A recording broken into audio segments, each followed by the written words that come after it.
Kasus pembunuhan yang dilakukan oleh oknum kepala desa Talang Madang Musi Banyu Asin terhadap warganya bernama Akri alias Engge di desa Bekat Minyak Talang Ubi Pali dengan cara nombor korban maki mobil dilakukan rekonstruksinya oleh penyidik Polsek Talang Ubi.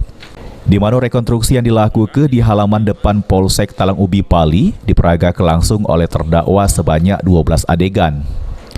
Di adegan awal, tersangka bertemu sama korban di tempat kejadian pas lagi nebang batang di area kebun tersangka. Lalu dengan gawaan emosi, tersangka langsung ngusir korban. Pas korban nak ngembek motornya oleh tersangka make mobilnya, korban langsung ditumbur sehingga nyebab ke korban mati.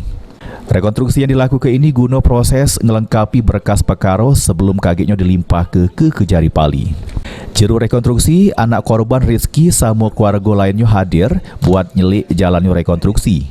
Di mana menurut anak korban kalau mereka berharap supaya tersangka dihukum seberat-beratnya. Sementara itu tersangka dewe yang nyubo dimintai keterangan cuma ngomong kalau dia hilap. Habis jalani rekonstruksi, tersangka dibawa masuk lagi ceru sel tahanan Polsek Talang Ubi buat jalani hukuman. Aji Delia, PAL TV.